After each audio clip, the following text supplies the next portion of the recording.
I gained 25 pounds because my girlfriend piled her plate at every buffet and made me finish everything she couldn't eat. Last week, I finally stopped being her human garbage disposal. Gemma loved buffets, not because she loved food, but because she loved the idea of having endless options without committing to any of them. Every weekend for the 2 years we dated, she'd insist we go to a buffet. Chinese buffet, Indian buffet, Brazilian steakhouse, hotel brunch spread, didn't matter what kind as long as there was an all-you-can-eat sign on the door. I should have seen the red flags from our very first buffet date. She grabbed 3 plates before I'd even finished loading my first one, piled them high with everything that caught her eye: shrimp, prime rib, sushi, fried chicken, mashed potatoes, salad, pasta, crab legs, and desserts. By the time she sat down, our table looked like we were feeding a family of 6. Then she took 3 bites from each plate, declared she was full, and pushed everything toward me. I laughed it off that first time, thought she'd just gotten overexcited, but it happened again the next week, and the week after that, and every single week for 2 years straight. The pattern was always the same.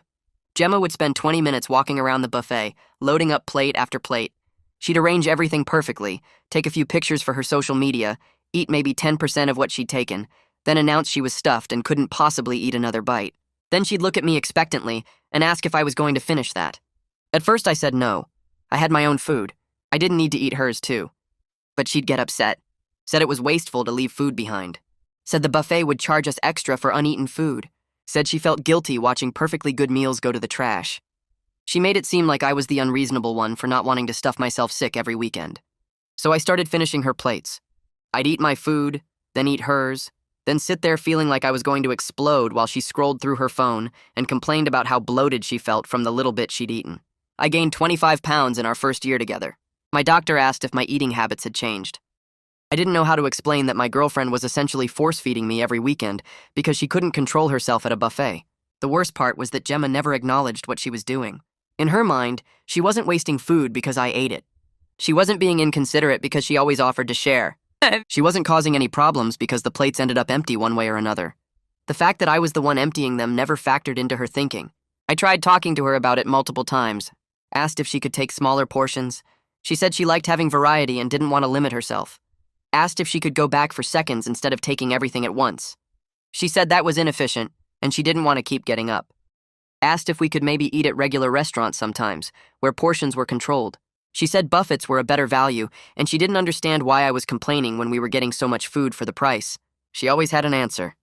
Always had a way to make me feel like I was the one being difficult. Meanwhile, I was buying new pants every few months because nothing fit anymore. The breaking point came last week at a seafood buffet.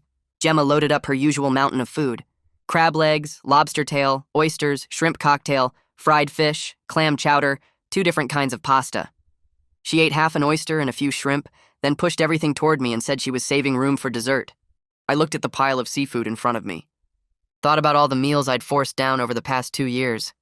Thought about the weight I'd gained, the stomach aches I'd suffered through, the way I dreaded weekends because I knew what was coming. I said no. Gemma looked confused. Asked what I meant. I said I wasn't going to finish her food. She laughed like I was joking. Said, "Come on, we couldn't just waste all of it." I said she should have thought about that before taking more than she could eat. Her face changed. She got annoyed and said I was being ridiculous. Said I'd always finished her food before, so why was I making a big deal about it now? I told her I'd always hated finishing her food. I'd just done it because she guilted me into it every single time. I told her I'd gained 25 pounds being her personal garbage disposal. I told her I was tired of eating until I felt sick because she couldn't be bothered to take reasonable portions. She got defensive, said she didn't force me to do anything, said I could have said no at any time, said it wasn't her fault I had no self-control. That last part made me laugh out loud. She was blaming my self-control while sitting in front of 6 plates of food she couldn't finish. The staff came to clear our table. They looked at all the uneaten food, and one of them mentioned that excessive waste could result in an additional charge. Gemma immediately pointed at me and said he usually finishes everything, but he's being difficult today. The server looked at me. I shrugged and said I wasn't hungry. They charged us for the wasted food. $32 on top of the regular buffet price. Gemma paid without saying a word, but her face was red the whole drive home. She dropped me off at my apartment and drove away before I could even close the passenger door all the way. I went inside and sat on my couch staring at the wall. My stomach hurt from the food I had eaten, not from the food I hadn't. For the first time in 2 years, that pain felt like victory instead of punishment. My phone buzzed around 10 that night. I picked it up and saw 3 texts from Gemma. The first one asked what I wanted to do next weekend. The second one suggested a new Brazilian place that just opened. The third one included a link to their menu with a note about their all-you-can-eat option. I read them twice, then 3 times, waiting for some acknowledgement of what happened at dinner. Some mention of our argument or the extra charge or anything that showed she understood why I was upset. Nothing. She was acting like the whole thing never happened. Like I hadn't told her I gained 25 pounds finishing her food. Like I hadn't refused to eat her leftovers for the first time ever. Like the staff hadn't charged us extra because of her waste. She genuinely thought we were just going to keep going to Buffett's every weekend like I never said anything.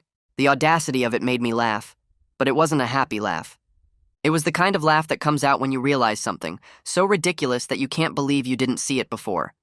I put my phone face down on the coffee table and went to bed without responding. I woke up the next morning to 6 more messages. The first one asked if I was okay. The second one said she was worried because I usually respond right away. The third one asked if I was mad at her. The fourth one said she didn't understand why I was giving her the silent treatment. The fifth one said I was being immature. The sixth one said she couldn't believe I was making such a big deal out of nothing. I sat there in bed, reading through them all, watching her cycle through confusion and concern and annoyance and blame without ever once acknowledging what she did wrong. She made it about me not responding instead of about her behavior that made me not want to respond. I typed out a reply 3 different times and deleted it each time. Finally, I just wrote that we needed to talk about our relationship, not just the buffet thing. She responded immediately asking what that meant. I told her we should meet somewhere neutral and talk in person. She sent back a question mark. I didn't answer. We met at a coffee shop 2 days later. I got there early and picked a table in the back corner where we could talk without the whole place hearing us. Gemma showed up 15 minutes late wearing the dress I told her I liked and carrying a gift bag. She sat down across from me and slid the bag over with a smile. I looked inside and saw a bag of my favorite candy and a card. She told me she felt bad about our fight and wanted to make it up to me. I pushed the bag back toward her and said we needed to talk about the pattern. Her smile faded. She asked what pattern. I said the pattern of her taking more food than she could eat and then guilting me into finishing it. The pattern of her making me responsible for her choices. The pattern of her never acknowledging that her behavior affected me. She sighed and leaned back in her chair. She said she thought we were past this drama. I told her it wasn't drama, it was a real problem that had been going on for 2 years. She tried the same deflection tactics she always used. Said I was making a big deal out of nothing. Said couples share food all the time. Said she didn't understand why I was suddenly so upset about something that had never been a problem before. I pointed out that sharing means both people want to, not one person forcing the other through guilt trips. She got teary and said she couldn't believe I was attacking her over trying to prevent food waste. I stayed calm and said she wasn't preventing food waste, she was just moving the waste from the restaurant trash to my stomach. She said that was a horrible thing to say. I said it was true. She stood up and said she needed to use the bathroom. I watched her walk away and wondered if she was actually going to come back or if she was leaving. She came back 5 minutes later with red eyes and sat down without looking at me. She said maybe we should just forget the whole thing and start fresh. I said I didn't want to start fresh. I wanted her to acknowledge what she'd been doing. She said fine, she acknowledged it. Could we move on now? I told her that wasn't actually acknowledging it. My college buddy met me for drinks that weekend at a bar near campus. I hadn't seen him in a month because Gemma always found reasons why we shouldn't hang out with my friends. He took one look at me and said I looked different. I asked what he meant. He said he couldn't put his finger on it, like I'd lost weight or something. I told him about the buffet situation and how I finally stood up to Gemma. He just stared at me for a long moment. Then he said he'd been watching this happen for 2 years and wondering when I'd notice. His bluntness hit hard because he was right. I asked him what he meant by watching it happen. He said every time we all went out together, Gemma would order for me or comment on what I was eating or make me split something she wanted even when I said I wasn't hungry. He said he and our other friends talked about it sometimes, about how different I was around her. I felt embarrassed and defensive at the same time. I asked why nobody said anything. He said they tried a few times, but I always made excuses for her. He ordered another round and asked what I was going to do now. I said I didn't know. Gemma called a few days later with a new approach. She said she'd been thinking about everything I said, and maybe we could compromise by going to buffets less often. Maybe every other week instead of every week. I realized while she was talking that she still wasn't getting it. The problem wasn't the frequency. The problem was the entire dynamic of her taking food she wouldn't eat and expecting me to finish it. When I explained this, she got frustrated. She said she was trying to meet me halfway and I was being impossible to please. I said meeting me halfway would be her taking only what she could actually eat. She said that wasn't realistic because how was she supposed to know what she'd want before she tried it? I said she could take small portions first and go back for more if she wanted. She said that defeated the purpose of a buffet. I asked what the purpose was then. She said to have options and variety. I said it seemed like the purpose was to take as much as possible regardless of whether she'd eat it. She hung up on me. I started noticing other controlling patterns I'd missed before. How she always picked where we went for dinner. How she dismissed my restaurant suggestions by saying they didn't sound good or were too expensive or too far away. How she pouted if I ordered something she didn't think I should eat. Last Tuesday, we went to a regular restaurant and I ordered a salad. She got annoyed and asked why I was being weird about food now. I said I wasn't being weird, I just wanted a salad. She said I never order salads. I pointed out that she never let me order what I wanted because she always had an opinion about it. She said she was just trying to help me make good choices. I asked who decided what good choices were. She said she did because she knew more about nutrition than I did. The irony was incredible. This was the same person who piled 6 plates high at buffets and ate 3 bites from each one. But somehow she was the expert on good choices. 3 weeks after the seafood buffet incident, I texted Gemma and said we needed to talk about more than just food. She called me immediately. I told her I was seeing a pattern of her dismissing what I wanted and needed. She got defensive right away. She said she couldn't believe I was suddenly acting like she was some terrible person when she'd been a great girlfriend for 2 years. I stayed calm and started listing specific examples. How she always chose our weekend plans without asking what I wanted to do. How she got upset when I made plans with friends without checking with her first. How she criticized my clothes and my apartment and my job. How she made me feel guilty for having preferences that were different from hers. She interrupted me and said those weren't examples of controlling behavior. That was just normal relationship stuff. I said it wasn't normal for one person to make all the decisions and the other person to just go along with it. She said I could have spoken up any time. I said I did speak up and she always found a way to make me feel bad about it until I backed down. Gemma broke down crying. She said she had issues with control stemming from her childhood.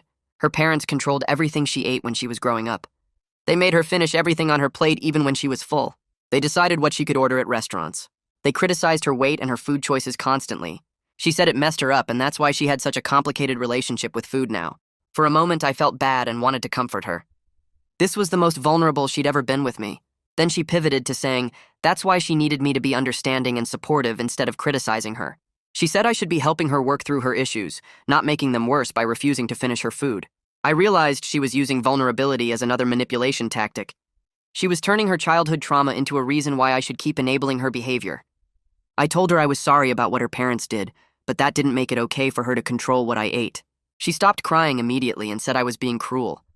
I made an appointment with a therapist the next day. I needed to talk to someone objective about whether I was overreacting or if this relationship was actually as unhealthy as it was starting to feel. The therapist was a woman in her 50s with a kind face and a calm voice. She let me talk for 30 minutes straight about Gemma and the buffets and the controlling behavior and all of it. When I finished, she asked me one question. She asked how I felt after spending time with Gemma. I thought about it for a minute. Then I said exhausted and guilty. Exhausted because every interaction felt like a negotiation I was going to lose. Guilty because she always found a way to make me feel like I was doing something wrong. The therapist nodded, like that told her everything she needed to know. She said those feelings shouldn't be the foundation of a healthy relationship. She asked if I felt that way around anyone else in my life. I said no. She asked what that might mean. I said I didn't know, but I was starting to figure it out. I spent the next few weeks avoiding Gemma's calls and texts. She tried everything from sweet messages about how much she missed me to angry rants about how I was being unreasonable. I didn't respond to any of them. My therapist said I needed to focus on myself for a while, figure out what I actually wanted instead of just reacting to what Gemma wanted. So that's what I did. I started eating meals at normal times, choosing what I wanted to eat based on what sounded good instead of what would make someone else happy. I stopped feeling guilty every time I threw away leftovers. I lost 3 pounds in the first 2 weeks just from not forcing myself to finish mountains of food I didn't want. 5 weeks after the seafood buffet confrontation, someone knocked on my apartment door around 7 on a Tuesday night. I looked through the peephole and saw Gemma standing there holding a huge bouquet of flowers and several bags of takeout. My stomach dropped. I considered not answering, but she knocked again and called out that she could see my shadow through the peephole. I opened the door but didn't invite her in. She smiled like nothing was wrong and held up the flowers. She said she wanted to prove she could think about what I wanted for once. She'd brought food from my favorite Thai place, the one I'd mentioned wanting to try months ago, but we never went because she only wanted buffets. I looked at the takeout bags. There had to be at least 4 entrees in there, maybe more. She pushed past me into the apartment and started unpacking everything on my coffee table. Pad Thai, green curry, drunken noodles, spring rolls, tom yum soup, mango sticky rice. Enough food to feed a family. She sat down on my couch and patted the cushion next to her. She said she'd been thinking about what I said and she understood now. She wanted us to start fresh. I sat down but kept some distance between us. We ate in silence for a few minutes. The food was good, exactly what I would have ordered. But I noticed she'd only gotten one set of utensils. I took a few bites of the pad thai and some spring rolls. When I pushed the containers away and said I was full, her face changed. She slid the green curry toward me and said I should at least try it since she got it special for me. I said I was full and didn't want any more. She laughed and said, "Come on, there's so much food here, we can't let it go to waste." The same exact words she'd used at every buffet for 2 years. I looked at her and realized this wasn't about proving she could think of me. This was her doing the exact same thing with different packaging. She'd just moved the buffet to my apartment. I told her I needed her to leave.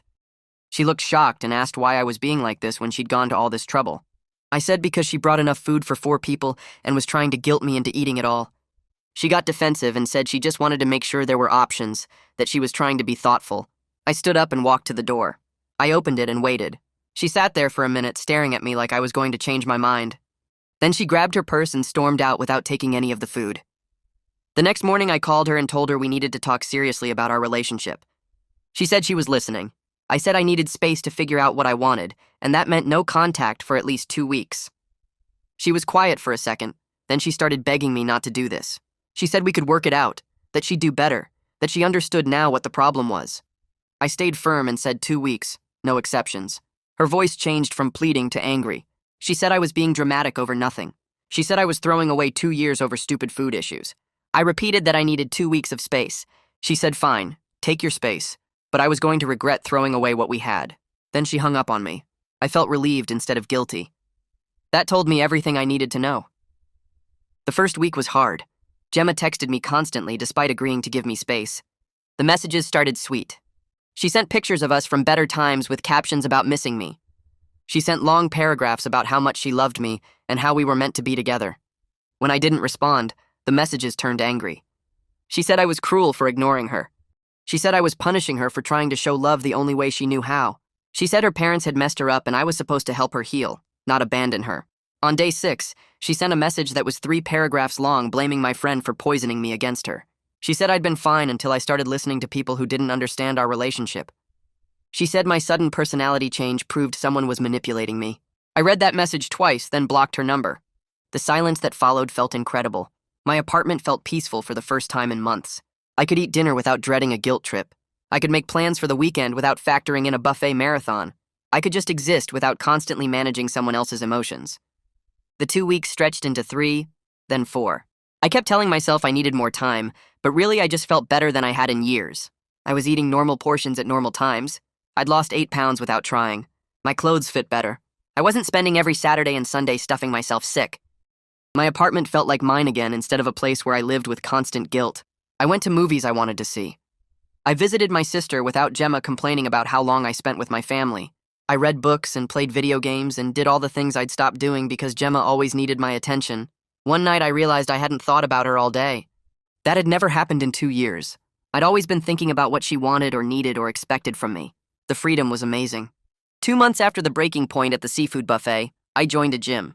Gemma had always discouraged me from working out. Every time I mentioned wanting to get healthier, she'd say I was fine the way I was. She'd say she liked my body and I shouldn't change it. She'd say gym memberships were a waste of money. Looking back, I realized she didn't want me to improve myself because that might mean I'd stop depending on her approval. I started going 3 times a week.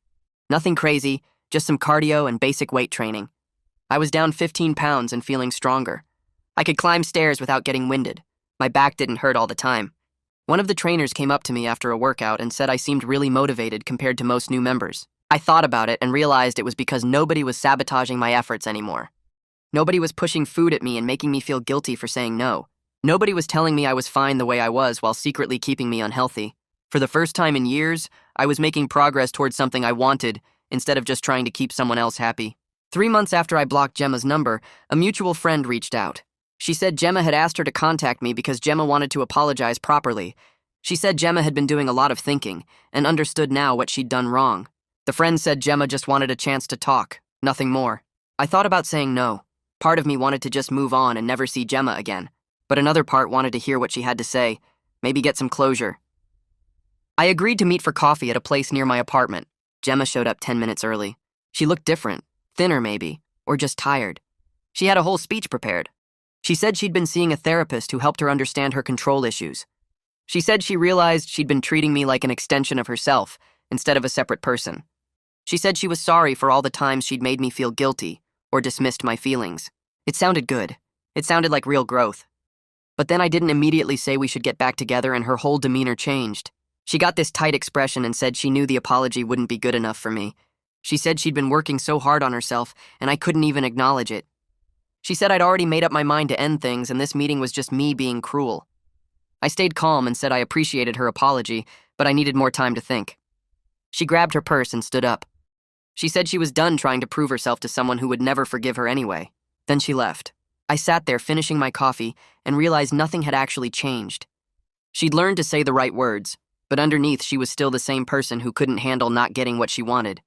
After that meeting, everything became clear. I'd spent 2 years in a relationship where I didn't exist as a separate person with my own needs and wants. I existed to make Gemma happy, to finish her food, to accommodate her preferences, to manage her emotions. She wasn't capable of seeing me as anything else. The relationship had never been a real partnership. It had been me slowly disappearing while she took up all the space. I went home and threw away her number completely, not just blocked, but deleted. I removed her from all my social media. I packed up the few things she'd left at my apartment and dropped them at her building's front desk. I was done. 3 months after the seafood buffet, I had a checkup with my doctor. She did the usual measurements and noticed I'd lost 20 pounds since my last visit. She asked what I'd changed. I explained the whole situation with Gemma and the buffets and finally standing up for myself. My doctor was quiet for a minute. Then she said she was glad I got out of that situation. She said relationships where one person's needs consistently override the other person's needs aren't healthy, and the physical symptoms I'd been experiencing were my body's way of telling me something was wrong. Hearing a medical professional validate my decision helped more than I expected. I'd spent so long wondering if I was overreacting or being too sensitive. Having someone with actual training say I'd made the right choice made me feel less crazy. A woman at the gym asked me out for coffee a week later. She was friendly, always said hi when we were both there, and we'd talked a few times about workout routines. My immediate reaction was panic. What would she expect from me? What if she had weird food issues, too?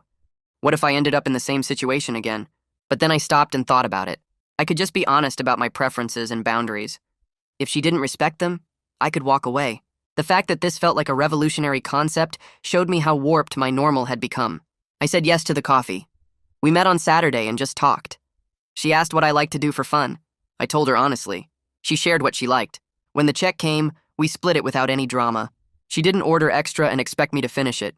She didn't guilt me about my choices. It was just 2 people having a normal conversation. It felt so easy compared to what I'd been dealing with for 2 years. 4 months after standing up to Gemma at that buffet, I ran into her at the grocery store. I was in the produce section picking out vegetables when I saw her near the front with a guy I didn't recognize. He was pushing a cart that was absolutely overflowing with groceries while she walked ahead on her phone. She didn't see me. I watched them for a minute. The guy looked tired, kind of defeated, like he was already worn down. I felt a flash of pity for him. He had no idea what he was getting into, but mostly I felt grateful. Grateful that wasn't me anymore. Grateful I'd finally learned that someone who really cares about you doesn't need you to sacrifice your health and happiness to prove your love. Real love doesn't come with guilt trips and manipulation. Real love doesn't require you to eat yourself sick every weekend. I grabbed my vegetables and went to checkout. I didn't look back. I'm not perfect at boundaries yet. Last Thursday, I caught myself starting to explain to a cashier why I was only buying 3 items instead of a full cart, like I needed to justify my choices to a stranger. I stopped mid-sentence and just paid. The cashier didn't care. Nobody cared. That realization keeps hitting me in small moments. 2 weeks ago, the woman from the gym, Sarah, suggested getting dinner. I picked an Italian place I'd been wanting to try. Ordered chicken piccata without checking if she approved. She ordered her own meal and ate it. We split the check. No drama, no guilt trips. No one pushed food across the table. When she asked if I wanted to share dessert, I said no thanks and meant it. She ordered one for herself and didn't make it weird. Life isn't dramatically different on the surface. I still go to work, hit the gym, see my friends. But it feels different. Feels like mine. I'm making decisions based on what I actually want instead of what will cause the least conflict. Some days I still catch that old instinct to shrink myself down, to accommodate, to apologize for existing. But now I recognize it. Now I can stop and choose differently.